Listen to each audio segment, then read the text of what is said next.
Broadway's My Beat, from Times Square to Columbus Circle, the gaudiest, the most violent, the lonesomest mile in the world.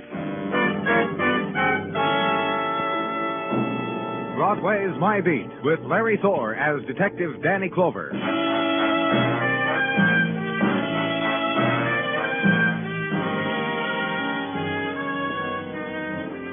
The nighttime of early spring hugs close to Broadway, whispers. There, in the shadow pools, the promises, the dreams you've dreamed, shut off from the rest of the world with speckled light.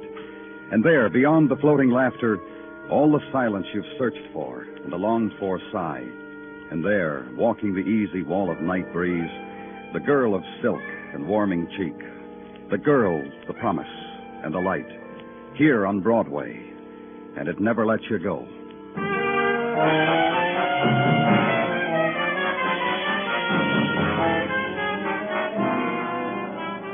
Off Broadway now, police hospital, tax-supported room for emergency pain, enamel, polish, and gleam. And Dr. Sinsky. Hold still for a minute, will you? Stop moving around so much. The man, wounded man, unhappy. Just take it easy, Doc, will you? Just a nick, the knife. A nick with 8 stitches? That makes it a slice. Which is medical talk for what happened to your arm from here to here. All right, you can talk to him for a minute, Danny. I want to check your address, Mr. Stewart. What for? 1212 8th Street, is that right? Yeah. You guys have been real... Doctor. You'd better sit back down, Mr. Stewart. You've lost too much blood. You'll stay here at the hospital tonight. No. You'll stay, Mr. Stewart. I'll take care of him, Dan. Just one more thing. You feel like changing your story? I was waiting for the express train in the subway. Yeah, I know. And someone came up and stabbed you. And I don't know who he was. You don't have any idea why it happened. And I don't have any... Good night. Me stabbed like this, Doc. You'd think he'd believe a wounded man like me, wouldn't you? Lie down. And leave. Leave the protestings of a wounded man against official concern for his life. Walk out of a cone of sallow light that held a secret violence, and through hospital corridor, and the sounds of night pain hushed, muted, and into street, and for a while walk against the surge of a city's nighttime, brush against a woman's laughter, and it drifts through the spring. Turn a corner, and your street, your room, your rectangle of night, and of sleep. In the morning, headquarters, and the things of the morning, the coffee, the cigarette, the Sergeant Tartaglia. Enjoy, Danny. Sip the coffee, inhale the cigarette. Take time. Enjoy. Oh, thanks, Gino. After all, what rule says a man must rush pell-mell into the pace that kills without he first should settle his stomach? As my great-aunt, that's my great-aunt Tia Severini of Patterson, once put it, and nicely, I think, in her native tongue. You have something for me, Gino? Very well, if you insist. A report on that chap of the knifing in the subway last night, that Mr. John Stewart. What about him? A malcontent, an ungrateful. And there are such folks. What are you talking about? To make a display of himself during the night to his fellow patients in emergency hospital. To scream, to moan, to throw accessories in the face of the night intern. Till finally the young doctor can take it no more, gives Mr. Stewart his release. Let him go? Pain reliever pills and gauze Mr. Stewart said he could buy in any drugstore. A crime he did not commit, so he left. And as for the bed... as for his bed... His word to the city was... Just see who it is, huh, Gino? Very well. Yes, what? What is it you wish, madam? They said I was to see a Lieutenant Clover. They said if it had anything to do with John Stewart, I was to talk I'm to him. Danny Clover. Please come in. Oh, that'll be all, Sergeant. Here, take this chair. Thank you. It's just that I've come for John and whatever things I must do. Mr. Stewart's a friend of yours? My brother-in-law. I'm Leona Stewart. This morning I read of the terrible thing that happened to John, and I just want to take him home. Care for him. Protect him. Protect him? John has enemies, people who want to kill him, and in my home I'll be with him and let no one harm him. What people want to kill him, Mrs. Stewart? Well, I really don't know what people. John just says there's someone who'll kill him, but he won't tell me who. He says it will sadden me more, and I shouldn't be saddened anymore. May I please go to him, take him home? I'll give him the best of care. He's gone. What? He was hurt. Where would he go? I don't know. He got out of the hospital last night. He didn't want what we were doing for him. Oh, that's John. That's John, all right. He can't stand to have people fuss over him, but he needs... Do you know where I could find him, Mrs. Stewart? Mrs. Stewart? Oh, at work. John would go to work, I think, just to prove something to the world after his terrible ordeal. That's John, too. Where does he work? A place of buttons and ribbons and novelties for women, for children. A wholesale place. Globe on West 12th. John's always sneaking little things to give me, to make me laugh. Please find him. I don't want him dead, whatever anyone else wants. We'll do everything we can, Mrs. Stewart. Thank you. That's kind. Goodbye, Mr. Clover. Watch her get up and leave. Tall woman and angular. Small black straw hat with linen flowers, faded. Gray dress designed for modesty. And women against whom 50 years had conspired. Slow walk to door. The adjustments, straw hat, linen flowers, and dress. Be neat. The world's out there. And neatness is all you have left to show. And sit with it for a while and consider. Man, John Stewart, slashed in a subway by unknown assailant. And he has enemies, a woman had just said, who want to kill him. What enemies, she doesn't know. Suppose this question to yourself. A man, an ordinary man, seemingly, dealer in ribbons and compacts and shoe trees. What had he done that demanded revenge, if anything? So find out. Go to his place of business, Globe Notions and Novelties. Storefront painted with a planet that had a face which smiled and was tied round with a belt with an initial buckle. Go in. The man who stood at the back of the merchandise tables and smiled at you was not Mr. Stewart. My name's Robert. How are you? Fine. I'm looking for John Stewart, Mr. Roberts. Captain John stepped out a few days ago, hasn't been back. Something I can do for you? I'm from the police. Something I can do for you? It seems like Mr. Stewart got into a little... I asked you a question. Mr. Stewart is your partner, is that right? Since 7 years. That answers... Is Mr. Stewart in the habit of stepping out a few days at a time? No. How come it happened this time? I don't know. John said I'll be seeing you. I take his word for it. And this sort of thing's never happened before. When did I say that? You said You asked whether it was a habit once before, and this time doesn't make it a habit. Now, does it? Does it? The last time. The last time was a month ago, when his brother died. He took off to care for the funeral arrangements, to grieve, to give solace to his brother's widow. His brother's widow, Leona Stewart? That's right, his sister-in-law, Leona. How did John Stewart's brother die? Took sick. Never got well. Mr. Roberts, do you know anybody who would want to do away with your partner? Do away with him? To kill him. Question I can't answer. You? Huh? I never got that jealous of his matchbox collection or his seashells. Anything else you want to know? No. That's a good answer. Goodbye.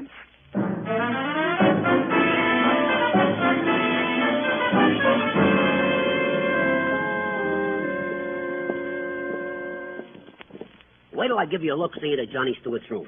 It'll open a whole new horizon for you. A way of life. You know him well, Mr. Anderson? I counter with a question of my own. I read you were with him last night. That's right. I read his arm was sliced open from knuckle to elbow. I read also he clenched his teeth down on the whole You thing. said you had a question, Mr. Anderson. How well you got to know Johnny Stewart last night is how well I got to know him in 10 years of relieving him of his room rent. Gaze. Gaze yourself upon the rented room of John Stewart, dealer in notions and souvenirs.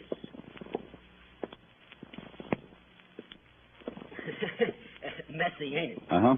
You have any idea where Stewart might be? Where If I told you he was probably out collecting things to add to the collection of junk he's already got, I would probably be 100% right.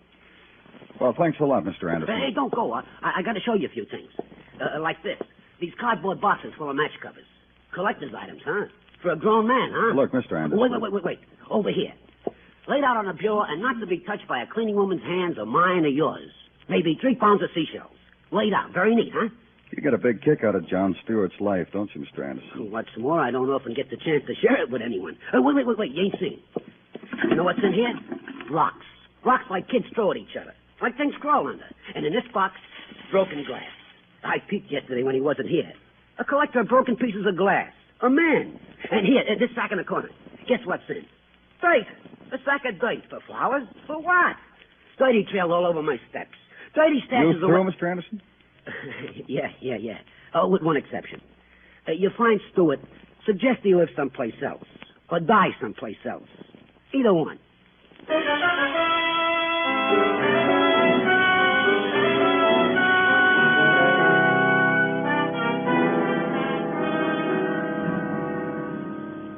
That John Stewart is as yet not to be found. All right, Gino, what else? Talking to of Mr. Stewart's neighbors revealed he is a man who is a hat tipper and greeter. More than that, nothing. Talks hardly to anyone. However, he has been seen doing a very peculiar thing. No? He has been seen stopping in stride to pick up from the sidewalk cigar bands.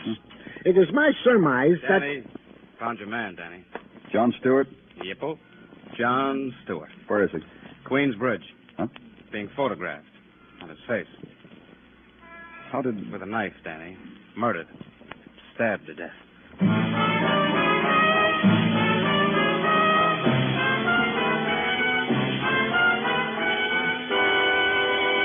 You are listening to Broadway Is My Beat, written by Morton Fine and David Friedkin, and starring Larry Thor as Detective Danny Clover. America, answer the call of the 1953 Red Cross campaign now underway. Whoever you are, wherever you may be, if disaster strikes you or those you love, the Red Cross will be on the job to save life and property, to give survivors a fresh start. America's young sons in Korea know the work of the Red Cross. They can measure its effectiveness in lives saved time and again through the blood program. This month, now, give generously to your local Red Cross.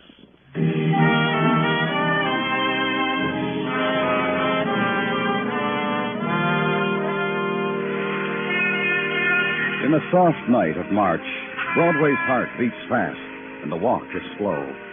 Dream walk, languid, rhythm to the even pulsings of light, to the cadence of muted trumpet drifting out of loudspeakers, out of upstairs halls where dancing is to be had. And the face of the crowd is veiled with memory of other spring night times, when also the sheen of neon floated through a girl's hair, when also laughter spilled swiftly out of doorways, and shadows were scented with fleeting perfumes. So follow close on the heels of night. Maybe this one, this time, this year, maybe it won't get away from you. In a room of a house, suburban home in Queens, a window open to the warmth of March night and a woman looking out at it, reacting to it. Mrs. Stewart. Oh, I'm sorry. I remembered something. Something very long ago when I was a girl. Something I thought I'd never remember. You were saying something to me, Mr. Clover, and I'm sorry. About John Stewart, about your brother-in-law. He's dead. The things you told me about him in my office yesterday. I know. Vague, useless, unimportant things. The way my life is. The way my house is. Everything now. You said he knew someone wanted to kill him. And I said I didn't know who, because he never told me. On the Queensboro Bridge. He must have been coming here. To me. You saw him often? He came here often? After my husband's death, almost every day. To putter in the garden, to do little fixing jobs about the house, the screens for summer, paint for summer, try to end my grief by summer. For my husband's death, Kenneth's death, his own brother's death. Mrs. Stewart. No one cared about my husband's dying, Mr. Clover, or how I felt about it, except my brother. My husband was a drunkard. Lived and died a drunkard. Oh. A neighbor found him in a gutter and didn't help him home. Just came to my door and told me about it and went away. When I got there, Kenneth had been lying there in coldness and wetness and drunkenness. I don't know how long. I brought him home, and I called our doctor, and he couldn't save him. But he performed an act of penance. What do you mean? He came to the funeral. He was the only outsider there. Then he was a close friend? I suppose so. Kenneth and I had known him almost all our married life. Dr. Sherwood, Henry Sherwood. He has an office on Ruxton Avenue. Mm-hmm. He signed Kenneth's death certificate. He came to the funeral. I suppose you call him a close friend. Except for John Stewart. Except for John, who is dead, who was taken from me, as my husband was, as everything in my life has been. It was through this window, and I remembered something a little while ago. What was it? What was it? Woman, and a day's dying, with sorrow and infinite tears that washed backward with a bitter chemistry. Woman who forgot how to cry so that other people could see, whose stricken eyes didn't match the rest of her face. Leave her.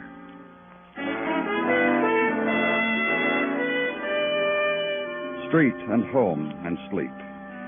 Sleep and the alarm clock. The punctual awakening, the jolt. Roll over and see how the day is. Gray. So dress and go out to live with a gray day. Phone headquarters and leave word you weren't coming in right away because you had a stop to make. Friend of the family and doctor, healer, and signer of death certificates. Go there. The cardboard sign in the door window tells you the doctor is in to enter and be seated. Through the doorway and the vestibule and into a waiting room of old oak chairs and a table of flimsy wood and woven straw, which held magazines catering to handymen about the home, druggists, and those who missed the April 1937 report on the Denver Medical Conclave. Also to be noted, large painting of a tiger and an autographed photograph of one Dr. Buford Cosgrove in memory of the Medical Conclave, Denver, April 1937. And later, a door opens at one end of the room, and a man with a pink face beckons. In my office, please. Sit down, please. What seems to be your trouble? I'm not here as a patient, Dr. Sherwood. I see. Who sent you to see me? I'm from the police. My diploma's on the wall, sir. If you'll be kind enough. Thank you. I always ask to see the badge. Always, huh? The police drop in here often? What do you want? Information about a man named Kenneth Stewart, a patient of yours. Who died? Information about him. Gladly. An alcoholic. He died from alcoholism? You might say that. 6 months ago, he contracted low-bound pneumonia while out on a drunk. He was cured. Close, but a cure. I won. And last month? Precisely the same thing. Pneumonia, same type. I lost. Kenneth Stewart died. You'd been his physician for quite a time, I understand. I need to know something about him. An alcoholic. I'm no psychologist. He drank. I have no idea why. I couldn't get him to go to a sanitarium. I lost there, too. Were you his brother John's doctor, too? No. However, that man was in a couple of days ago. He asked me how his brother Kenneth had died. I told him the same thing I'm telling you, pneumonia. He threw a handful of dirt at me. What? He had a brown paper bag of dirt in his pocket. He threw a handful at me. If you were me, you wouldn't look like that, sir. Dirt in a brown paper bag is fairly mild for some of the neuroses that I... Anything else you can tell me, Doctor? Not a thing. Now, you'll excuse me, won't you?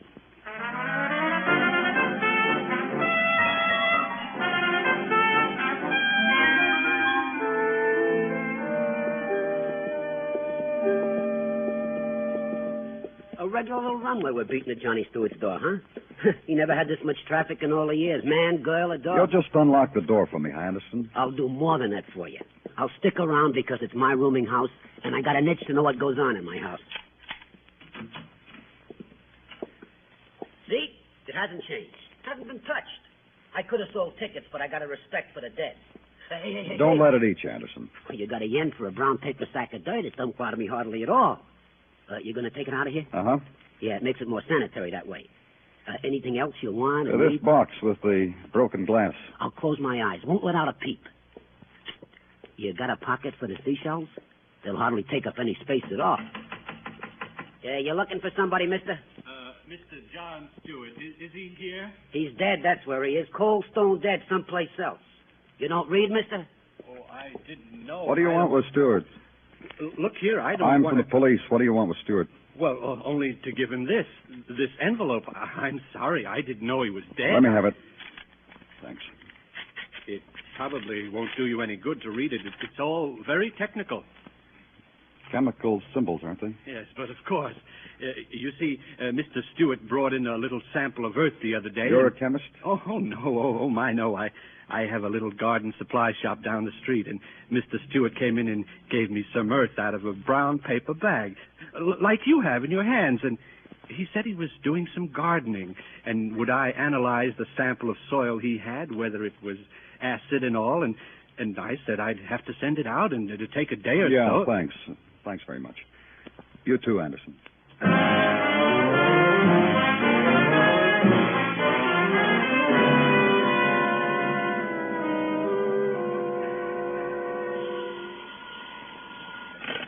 Danny Clover speaking. Dennison, Danny. Yeah? I'm down here in technical.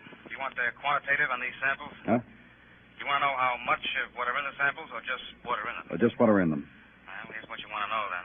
Dirt scrapings from the bits of broken glass you sent down here have the identical chemical composition on that report. You mean the gardener's report? Yeah, that's right. Also, the broken glass is the type used for whiskey bottles. You didn't want me to try to piece together the fragments of glass, did you? No. Anything else? Yeah, get up here.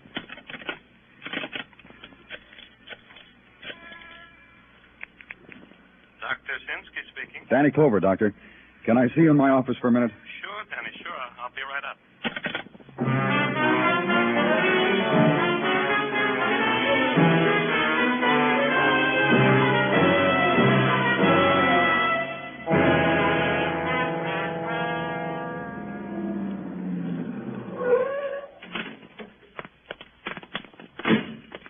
I still say it's tough to believe, Danny, that's all. Dr. Sinsky just told it to you, Dennison, and Dr. Sinsky just showed it to you in books. That's why he keeps those books in his office, to prove things to skeptics like you. Okay. Ring the bell.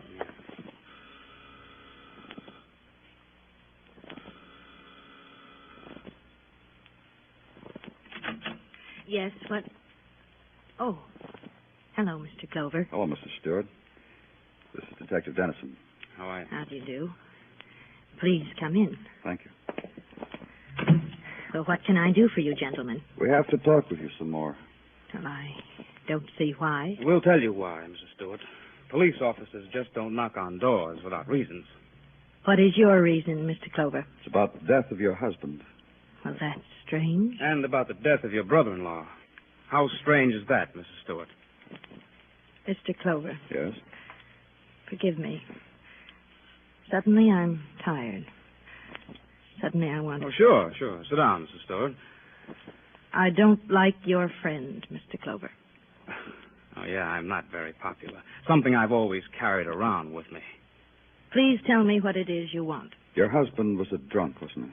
I told you that myself. How come he was a drunk, Mrs. Stewart? He had a taste for whiskey, that's all I know. But there's always other reasons. Didn't you get along, or what? I told you before, Mr. Clover. I'm tired. And I told you before I didn't like your friend. For the next few minutes, Mrs. Stewart, you're going to have to bear with it. What about you, Mrs. Stewart? What do you mean? The kind of life you've led, your husband. What kind of life do you think it's been? Rough, huh? Now will you tell me, Mr. Clover, just what you came for? You murdered your husband, didn't you? Listen. Yes? I have pictures of myself when I was young. Would you like to see them? They're upstairs. We've seen pretty girls, Mrs. Stewart, and you must have been pretty. I was. Simply, I was considered very pretty. That's what I meant when I asked you what your life has been. The night before... Yes? The night before I made up my mind. To kill your husband? Yes. I lay there and I thought about how my life has been. With him lying there. With the reek. And that was my life.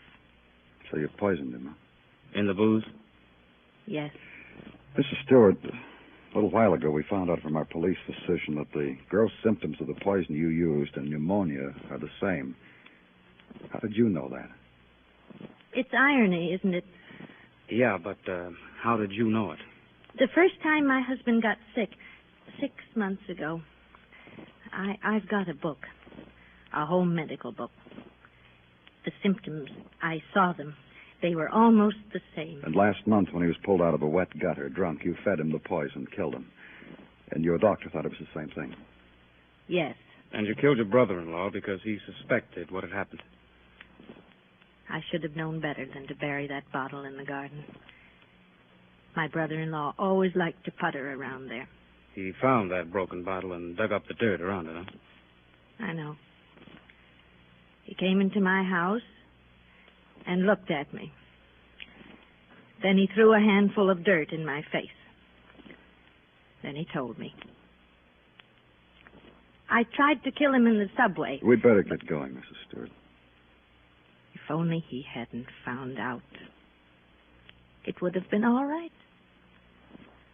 Then the neighbors would have come and sat with me and talked with me and not been embarrassed because I had a drunken husband. Get her coat, Dennison. Yeah. He was better off dead. And so was I. I'm 51 years old.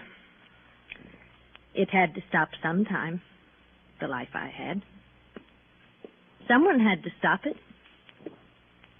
So I did.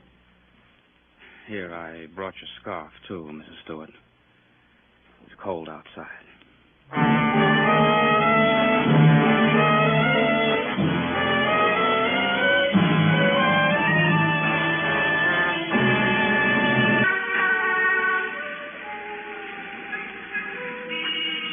There's the special moon over Broadway tonight. It dips low, mixes with the laughter. It curves across the street and softens the shadows. And people look at it, point at it, wink at it, then run away from it into whatever darkness they've planned for the night. It's Broadway. The gaudiest, the most violent, the lonesomest mile in the world. Broadway, my beat.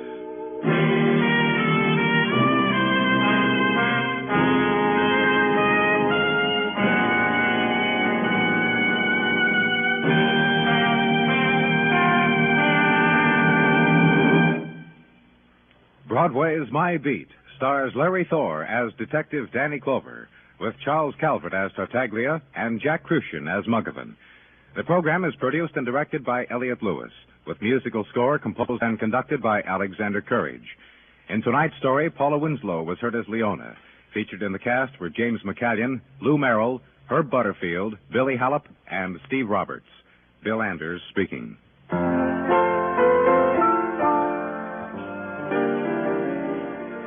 Later tonight, as a matter of fact, it's coming up next on most of these same stations. Don't miss the Vaughn Monroe Show. 30 minutes with Maestro Vaughn, the Moon Maids, the Moon Men, their singing guest Cindy Lord, and the top tunes of the week. Vaughn and company are up in Boston College tonight, ready to play the tunes you made your favorites with your requests and your purchases this week.